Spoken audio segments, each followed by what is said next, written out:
Pode comemorar porque é notícia boa. Todos vocês vão gostar e muito dessa bomba que acabou de explodir em Brasília.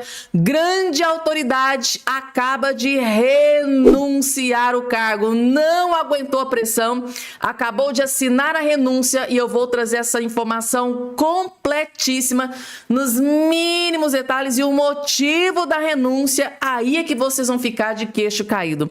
E também, gente, tá? Neste exato momento acaba de explodir novo escândalo dentro do governo Lula. E era tudo que o Lula não precisava neste exato momento, gente, tá? Sim, notícia explosiva em Brasília neste exato momento. Acaba de explodir novo escândalo e é escândalo cabeludo, gente, tá? Novo escândalo do governo Lula acaba de explodir e é claro que eu vim aqui na velocidade da luz para trazer essa informação também nos mínimos detalhes. E além disso, Lula da Silva acaba de sofrer grave apunhalada pelas costas, gente, tá? Lula da Silva acaba de ser traído, acaba de ser apunhalado pelas costas e o clima é de velório dentro do Palácio do Planalto agora, neste exato momento, gente, tá? Tudo isso e muito mais vai estar aqui, inclusive, gente, tá? O Eduardo Bolsonaro, direto dos Estados Unidos, peitou e confrontou o ministro Alexandre de Moraes. Eduardo Bolsonaro acaba de peitar e confrontar, bateu de frente com o ministro Alexandre de Moraes e é claro que eu vou trazer esse vídeo do Eduardo Bolsonaro furioso, pistola. E vocês vão gostar desse vídeo do Eduardo Bolsonaro, gente, tá? Tudo isso vai estar aqui, além dessas outras informações também que eu separei aqui pra vocês. Se eu fosse vocês, não perderiam nem um segundo. E se estiver de pé, senta, fica confortável, pega a pipoca, porque assim, gente, é uma pancada atrás da outra. Você sabe que quando vocês abrem um vídeo da Fabiana Cardoso, é somente notícias de altíssima qualidade, porque aqui é assim, cidadão bem informado jamais será escravizado. Esse é o lema aqui do nosso canal. Sempre foi o lema e vai continuar sendo, independente se é ano eleitoral ou não. Cidadão bem informado jamais será escravizado. Você pode ter certeza que quando você for lá escolher o seu representante nas urnas, por falta de informação aqui da Fabiana Cardoso, não foi. Rapidinho, ó, não esqueça de se inscrever aqui embaixo no canal. Gente, é muito importante vocês se inscreverem aqui no canal. Estamos em ano eleitoral, a gente precisa estar muito bem informado, muito bem atualizado. Então, convido você a se inscrever aqui embaixo no canal, ativar o sininho das notificações, explode o vídeo, compartilha, a gente deixa o like, deixa o joinha, peço muita colaboração de vocês, deixa o joinha, porque quando você deixa o seu joinha no vídeo, a própria plataforma entende que o conteúdo é importante, é relevante e distribui para as outras pessoas que gostam desse tipo de conteúdo, gente, tá? Então, conto com a ajuda e colaboração de todos vocês. Vamos lá, gente, estão preparados? Vou colocar esse vídeo aqui, que ele vai ficar maiorzinho aí, na tela de vocês. Tá aqui, gente, tá? Assistam de camarote, pega a pipoca, assista de camarote. Marcel Van Hatten detonando e destruindo Davi Alcolumbre. Agora, o principal, por que o Davi Alcolumbre também ajudou o STF a enterrar a prorrogação da CPMI do INSS? O motivo, vocês vão ficar perplexos e chocados. Vocês vão entender tudo agora com esse vídeo. Quero saber o seguinte. Vamos lá. Quem são os traidores dos velhinhos? É isso que tem que ficar claro. Os nomes aos bois. Porque quando fica essa conversa de um vai pra lá, outro vem pra cá, eu quero saber o seguinte. Você quer o nome de quem votou? São os traidores dos... Eu quero saber quem são os traidores dos velhinhos. Alguém traiu os velhinhos. A primeira pessoa que a gente tem que responsabilizar é Davi Alcolumbre. A primeira pessoa. Por quê?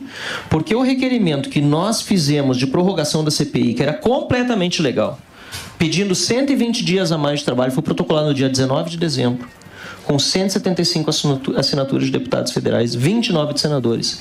E o Davi Alcolumbre não deu o recebido no documento. Sabe o que é chegar numa prefeitura, fazer um protocolo lá, pedir uma demanda e o cara pegar o teu documento, botar numa gaveta e não te dar nenhum número de protocolo, nenhum carimbo de recebido? Foi isso que o Davi fez. Então, quer dizer, ele nos impossibilitou de ver a leitura do requerimento como deveria ser feita uma sessão do Senado ou do Congresso Nacional desde 19 de dezembro, e por isso nós entramos com o mandado de segurança. E por que o Davi Alcolumbre fez isso? Bom, a gente pode especular. Mas será que foi porque o Weverton, que é o senador mais próximo dele, foi inclusive indiciado pelo relator e visitado pelo careca do INSS, e depois que se descobriu que ele foi visitado pelo careca do INSS no seu gabinete, o Davi Alcolumbre botou 100 anos de sigilo nas imagens do Senado? coisa, hein? Ou será que foi porque um ex-assessor dele, que foi seu chefe de gabinete até 2021, foi pego num escândalo de rachadinha com grávidas, e aí ele, em vez de demitir, ele premiou esse ex-assessor com 35 mil reais de salário num posto estratégico do Senado, e agora apareceu na nossa quebra de sigilo que esse ex-assessor dele ganhou 3 milhões de reais de uma das empresas da careca depositada na conta dele? Então, quer dizer, eu posso dar muitos nomes aqui, viu? Porque, por exemplo, na votação última aí foram 19 que votaram para enterrar o relatório, Emílio. Mas eu diria que o primeiro... 19 votaram? 19 votaram, gente, tá? Inclusive, se você não assistiu, assista os vídeos que eu postei aqui. Acho que foi no último vídeo que eu postei ontem à noite. Eu coloquei, gente, tá? A lista com todos os nomes de todos os parlamentares, tanto senadores quanto deputados, que votaram para enterrar a CPMI do INSS, que votaram para blindar o filho do Lula, o Lulinha, gente. Eu coloquei todo, atendendo a pedido de vocês. Gente, pedido de vocês não é um pedido, é uma ordem. E eu vi muito de vocês. Bena, coloca a lista dos parlamentares que votaram para enterrar a prorrogação da CPMI do INSS.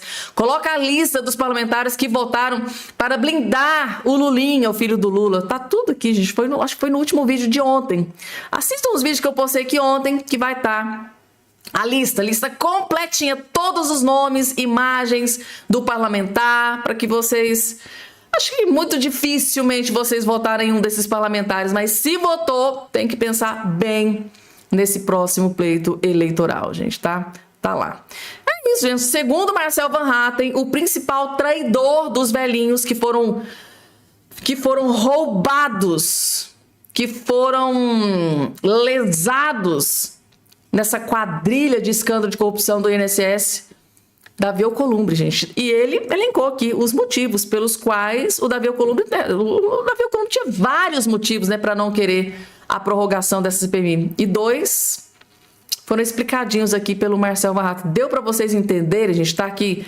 É difícil lutar contra o sistema quando o sistema está atolado no próprio escândalo de corrupção a quem ele poderia querer algum tipo de investigação.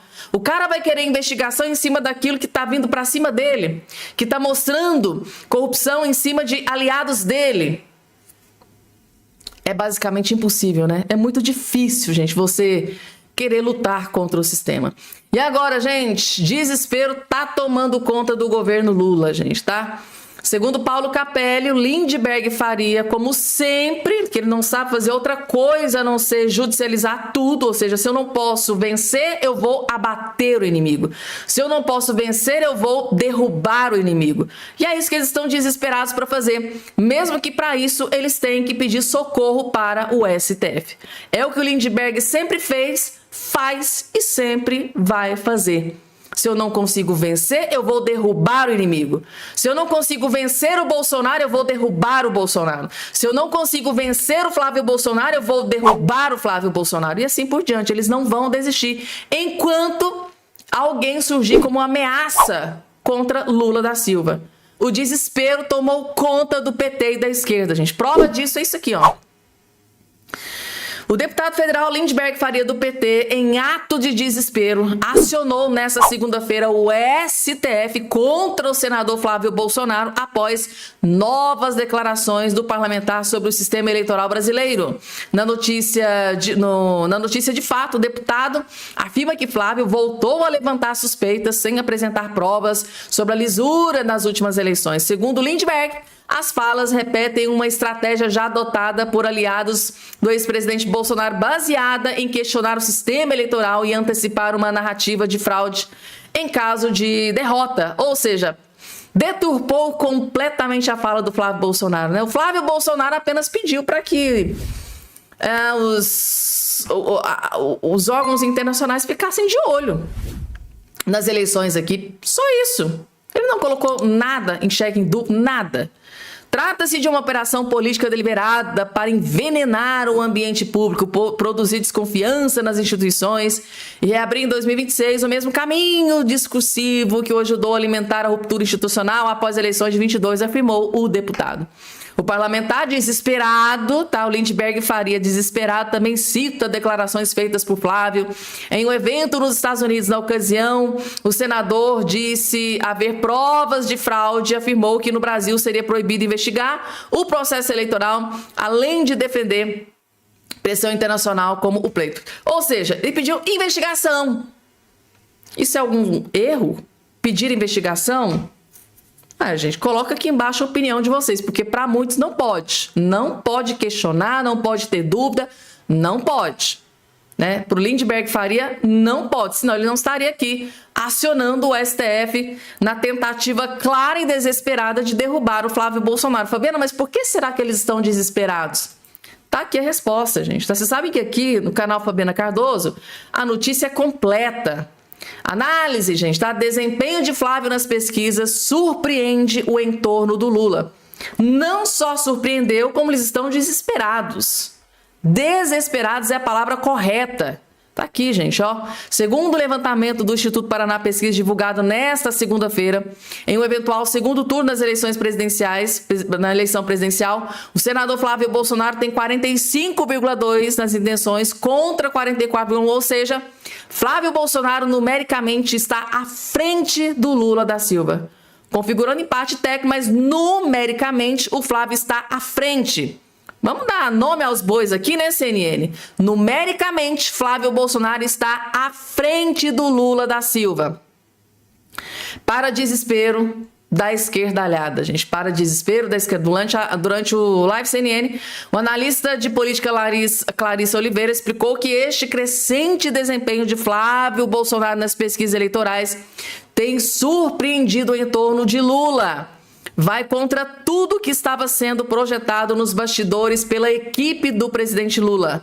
Ou seja, eles estão desnorteados, tá? Foram pegos de surpresa, porque lá no início, quando o Bolsonaro apontou o nome do Flávio para disputar a eleição, eles já davam como certa a vitória para o Lula. Nossa, vai ser assim de carrada. O Flávio vai ser humilhado pelo Lula. Então eles nem deram muita bola, né? Porque eles falam que eles estavam com medo se fosse o Tarcísio. Agora, como o Bolsonaro lançou o nome do Flávio Bolsonaro, eles ficaram assim, não, gente, essa vitória já tá certa. Mas o Flávio foi crescendo. Foi crescendo, foi chegando perto, empatou e agora, para desespero, passou, subiu, ultrapassou e tá deixando o Lula comendo poeira, gente, tá? Para desespero. E agora, gente, larguem tudo que vocês estão fazendo, porque o que eu vou trazer aqui é um novo escândalo que acabou de explodir dentro do governo Lula. Novo escândalo acaba de explodir dentro do governo Lula e o desespero deve estar tomando conta geral, gente, tá? CGU tá aqui, gente, colunista Paulo Capelli citando a fonte aqui para vocês no Metrópolis. CGU emite 35 mil alertas de indícios de irregularidades na gestão do fracassado Lula, gente. Tá aqui, CGU. A notícia do Metrópolis é a seguinte: a CGU registrou 34.733 alertas de indícios de irregularidades em editais e processos licitatórios da administração pública federal durante o governo Lula, no período de 1º de janeiro de 23 a 5 de fevereiro de 2026. Segundo o órgão, os dados foram gerados por ferramentas preditivas de análise de inteligência artificial, mas que dependem de avaliação individual pelas equipes de auditoria. Foi feita uma auditoria. Meu Deus, que vergonha isso aqui pro Lula, gente. Em pleno ano eleitoral, saiu uma notícia explosiva como essa aqui, o Lula deve estar devastado neste exato momento. Em documento obtido pela coluna, tá? Pelo Paulo Capelli, a CGU esclareceu que do total de alertas, 729 resultaram na abertura de trabalhos de auditoria concluídos ou em andamento. No âmbito dessas apurações, foram realizadas 1.523 comunicações formais aos gestores responsáveis, que podem incluir notificações, solicitações de informações e recomendações de adoção de medidas saneadoras. O órgão destacou, porém, que não há estruturação de dados nos sistemas internos que permita correlacionar automaticamente cada alerta ao respectivo desfecho específico, como suspensão, cancelamento de editais ou encaminhamento a órgãos externos. De acordo com a CGU, o conteúdo das recomendações varia conforme o caso concreto. A controladoria afirmou ainda que a obtenção do número exato de alertas que resultaram em medidas específicas exigiria análise manual e individualizada no teor de cada trabalho de auditoria e que cada comunicação realizada, o que caracterizaria trabalho ao adicional de consolidação de dados nos termos do decreto. Tá aqui, gente, tá? Era tudo que o Lula menos precisava, né? Sobre quantos alertas levaram à abertura formal de investigações ou ao envio de informações à Polícia Federal ou ao Ministério Público Federal, a AGU declarou que também não dispõe de base de dados estruturada para esse levantamento, reiterando que seria necessário examinar individualmente os processos. Gente, isso aqui é uma notícia terrível para Lula da Silva. É um número, gente, tá? Estratosférico. CGU emite 35 mil alertas de indícios de irregularidades na gestão do Lula. Gente, para conseguir esse marco, esse número aqui, tem que ser muito incompetente. Mas o Lula, gente, tá? Quando ele viu a fila da incompetência passando, ele foi lá e passou 1 zilhão de vezes.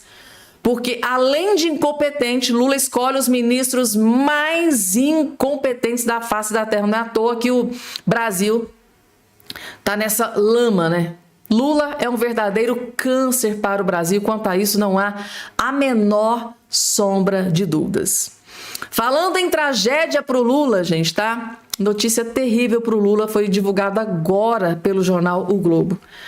Gente, se a coisa tava ruim para o Lula, piorou drasticamente. Por quê, gente, tá? O Lula acabou de sofrer mais uma apunhalada pelas costas, gente, tá? Lula acaba de ser abandonado por mais um grande partido. Por que eu estou dizendo mais um grande partido? Porque o PSD e o Gilberto Kassab já abandonaram o barco do Lula, né, gente? Isso eu já tinha alertado vocês. As nossas previsões estão se concretizando aqui aos poucos. Eu disse para vocês que o Kassab iria abandonar o Lula. Prova disso foi ele ter escolhido o Ronaldo Caiado. Porque no eventual segundo turno, quem que vocês acham que o Caiado vai apoiar? Lula? Claro que não, gente. Ou seja, por tabela, nessa decisão de indicar o Ronaldo Caiado, o Gilberto Kassab acabou abandonando o barco do Lula. Ou seja, Lula não poderá contar com o PSD e o Gilberto Kassab para este pleito eleitoral. Aí, para acabar de completar o combo de notícias terríveis, agora mais um partido abandonou o Lula, gente, tá? O Lula levou uma punhalada pelas costas. O presidente do PT admite: MDB fora da Aliança Nacional de Lula para as eleições de 2026. É o próprio presidente do PT afirmando essa notícia, não é nem eu, gente, tá?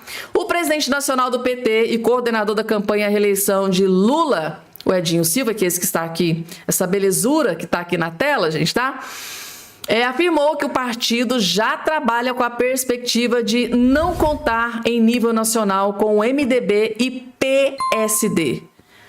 Não contar em nível nacional com o MDB e o PSD na coligação. A Folha de São Paulo, tá? Para a Folha de São Paulo, ele reconheceu que as negociações com as siglas devem se restringir aos estados diante das divergências internas que dificultam um acordo mais amplo com o Lula. Apesar das tentativas no entorno de Lula de atrair o MDB, incluindo acenos para a vaga de vice, Edinho indicou que o cenário aponta para uma composição fragmentada, ou seja, cada um vai para um canto, gente. Fragmentação é isso, cada um vai para um canto.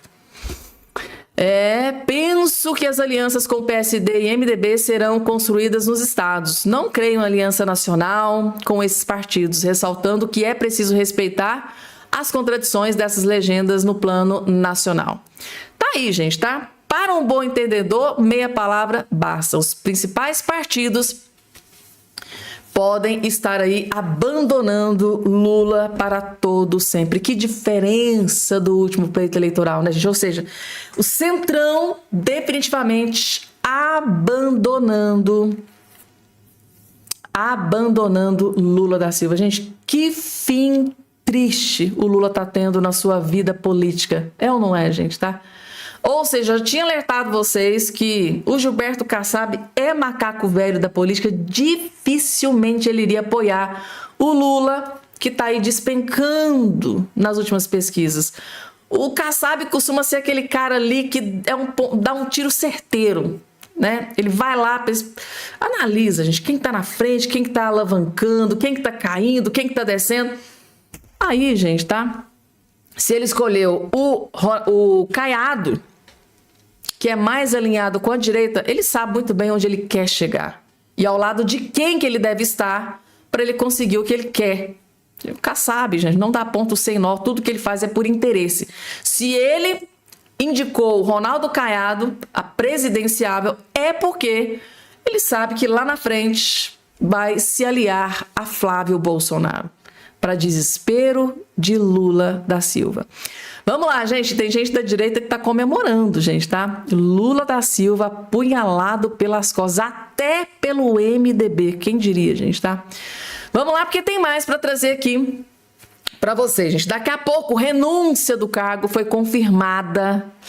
Não aguentou a pressão, mas antes deixa eu trazer essa informação mega importante para vocês. Deputada aciona PGR para Bolsonaro voltar à prisão por fala de Eduardo. Tá aí, gente. Eu falo para vocês que eles estão desesperados, né? Eles ligaram o modo desespero. Agora com o Bolsonaro em casa, eles começam a ligar o alerta. Nossa, Bolsonaro agora em casa, vai começar a fazer campanha, vai fazer articulação política. Isso é ruim para o Lula, isso é ruim para a esquerda. Então eles entram em desespero e começam a martelar PGR que é alinhado, ligado, né, ao Alexandre de Moraes. Na verdade é que eles vão para o PGR, mas a intenção deles é que o PGR leve o recado até Alexandre de Moraes. Ai, desespero tá tomando conta, gente. A deputada federal Thalíria Petroni, do PSOL, acionou a PGR, tá, o Paulo Gonet, nesta segunda-feira para pedir que o ex-presidente Bolsonaro volte a cumprir pena em regime fechado na Papudinha. O ex-chefe do Planalto está em domiciliar. A parlamentar apresentou a solicitação após o ex-deputado Eduardo Bolsonaro afirmar durante evento, estava gravando para mostrar para o Bolsonaro, isso já foi amplamente explicado, que o fato dele estar gravando ali agora, né, naquele momento não quer dizer que ele vai mostrar agora para o Bolsonaro. Então a narrativa já foi derrubada no chão. Então a parlamentar está aqui desesperada, acionando o STF, pedindo socorro, porque eles não querem ver Bolsonaro fora da cela, né, gente, tá? Thalíria Petroni, gente, tá? Do PSOL, partido de extrema esquerda. Eu fico imaginando, gente, o que passa na cabeça de uma parlamentar. Para mim, a pessoa tem que ser muito cocorrote, muito sem coração, coração congelado, tem que ter o coração muito frio para querer uma coisa dessa, gente. O cara, depois que ele, né, teve prisão decretada, foi 7 vezes para o hospital, procedimentos, teve queda, bateu a cabeça, teve traumatismo craniano leve, passou mal novamente, gente, tá? Passa pro procedimento e tal, vai passar pro procedimento agora no próximo dia 25. E a mulher, sem coração, quer que o homem apodreça em regime fechado. Sem falar na idade, né, do Bolsonaro, tem mais de 70 anos. É muita maldade, gente. O que passa na cabeça de uma cidadã dessa, de querer uma maldade, uma perversidade dessa? O homem tá lá, gente, tá? Entre a vida e a morte. E a mulher quer que o homem vá para de trás das grades. É muita maldade. Eu falo que esses pessoal de extrema esquerda são muito maldosos, muito perversos, muito cruéis. Isso aqui é um exemplo que eu trago para vocês. Isso aqui é só um exemplo. E agora, gente, ministra renuncia o seu cargo, gente, tá? Sônia Guajajara, ministra do Lula, vai renunciar o seu cargo, gente, tá? Deixa o governo para concorrer à reeleição como deputada federal, gente, tá aqui a informação. Sônia Guajajara deixará o comando do Ministério dos Povos Indígenas para disputar a reeleição como deputada federal por São Paulo. A previsão é que a ministra anuncie a saída na pasta ainda nesta segunda-feira. A previsão é que ela assine a renúncia ainda hoje, deixando o cargo para o secretário executivo Eloy Terena. Tá aqui. A troca de cargo será oficializada na terça-feira, em cerimônia em frente ao prédio do Ministério. Em Brasília, às 15 horas, segundo o Planalto, a cerimônia simbólica, né, e continuidade, fortalecimento. E tá aí, gente, tá? Ministra do Lula acaba de renunciar o cargo, vai deixar o cargo, tá? A assinatura da renúncia deve acontecer amanhã por volta das 15 horas e ela vai pleitear mais uma vaga a deputada federal. Está aqui a informação que acabou de ser confirmada direto de Brasília. Ministra vai renunciar o cargo para tentar mais 4 anos como deputada federal. E aí, gente? Vocês gostaram dela como ministra do Lula? Vocês conseguem se lembrar de algo bom que ela fez? Alguma coisa positiva para os povos indígenas? Coloca aqui embaixo a opinião de vocês, gente, tá? Ou será que foi mais uma das incompetentes do Lula? Tá preparados para essa pancada que o Eduardo Bolsonaro... Isso aqui, na verdade, foi um soco no estômago do Alexandre de Moraes. Foi o que o Eduardo Bolsonaro acabou de fazer aqui nesse vídeo que eu vou trazer nos detalhes aqui para vocês, ó. Eduardo Bolsonaro reage a Alexandre de Moraes. Sim, eu vou trazer o vídeo aqui na tela para vocês. Eduardo Bolsonaro diz que Moraes quer criar uma narrativa para atingi-lo. Né, ao dar 24 horas para a defesa de seu pai, explicar o vídeo gravado no CIPAC lá nos Estados Unidos. Porém, gente, tá? Assista, que vídeo gostoso de assistir esse aqui, gente, tá? Do Eduardo Bolsonaro, principalmente ali no finalzinho. Gente, o Eduardo Bolsonaro bateu forte no ministro Alexandre de Moraes. Oh, mas o homem acordou inspirado hoje. Vocês vão entender, assistam. Desde julho de 2025, Jair Bolsonaro está censurado nas redes sociais. A gente sabe que isso aí não tem nada de jurídico e legal. A intenção é 100% política. Mas vale lembrar que nessa oportunidade o Moraes tomava essas decisões dentro do inquérito que investigava a mim pelas minhas atividades aqui nos Estados Unidos. Então qual era a intenção do Moraes? Era me frear, me brecar, para que eu pensasse, ai, meu Deus, se eu parar aqui de trabalhar pela Magnitsky, etc., o Moraes então pode dar uma aliviada no meu pai. Como eu estudo história e sei como é que a banda toca, a gente não está disposto aqui a deixar de fazer aquilo que dá esperança de melhorar o país em troca de migalhas. E eu estou dizendo isso por quê? Porque hoje, em mais uma decisão esdrúxula, ele pergunta aos advogados do Bolsonaro sobre o vídeo que eu gravei aqui nos Estados Unidos. Mais uma vez, ele quer criar uma narrativa para tentar me atingir, para dizer, olha, de repente o Bolsonaro pode voltar para a prisão comum por causa do que o Eduardo está fazendo lá nos Estados Unidos. E vai ter um monte de baba-ovo da imprensa, como já estava vendo a menina do UOL, o outro Josias lá do UOL, fazendo, né, os lambe-botas de ditador. Né, pelo visto está pouco a perseguição à porta, né, da vigente e da grande imprensa. Então meu recado é, eu não vou parar. E Moraes, você tem 129 milhões de outras preocupações. Vá tomar conta dos seus escândalos de corrupção que enojam o STF inteiro. Nossa Deus, gente, que duro recado, né, do Eduardo Bolsonaro pro Moraes. Moraes, você tem 129 milhões de motivos para se preocupar. Cuide dos seus escândalos do caso Master, gente, tá? Que pancada no meio do estômago do ministro Alexandre de Moraes, gente, tá? Para quem achou que o Eduardo Bolsonaro fosse se rebaixar, se intimidar com a decisão do ministro Alexandre de Moraes de dar 24 horas, né, para a defesa do Bolsonaro explicar uma fala do Eduardo Bolsonaro, né, sobre ameaça, inclusive, alguns juristas dizendo que, olha, Bolsonaro pode voltar para a prisão a qualquer momento, mas Bolsonaro pode voltar para a prisão por um ato de terceiro? Por quê? Né? A fala foi de quem? Foi do Bolsonaro ou do Eduardo Bolsonaro? Viu um jurista detonando essa decisão do ministro Alexandre de Moraes. Como assim? Mandar Bolsonaro de volta para a prisão em regime fechado por causa de atitudes de terceiro? Onde que na Constituição está isso? Onde que no Código Penal está isso? Onde? Ou será que o Alexandre de Moraes vai inventar mais uma lei para cometer aí esse abuso de autoridade, se isso realmente for decidido pelo ministro Alexandre de Moraes? E não para por aí não, gente. Eu disse pra vocês que esse vídeo aqui tá imperdível, né? Gente, eu não tava pra brincadeira não, ó. Marcel Van Hatten detonou Davi Alcolumbre sem dó e nem piedade, gente. Davi Alcolumbre é o maior traidor dos velhinhos ao travar a prorrogação da CPMI do roubo dos aposentados. Marcel Van Hatten, gente, tá como eu nunca vi antes. A gente tá furioso com Davi Alcolumbre. Explodiu uma bomba contra o presidente do Senado Federal, Davi Alcolumbre.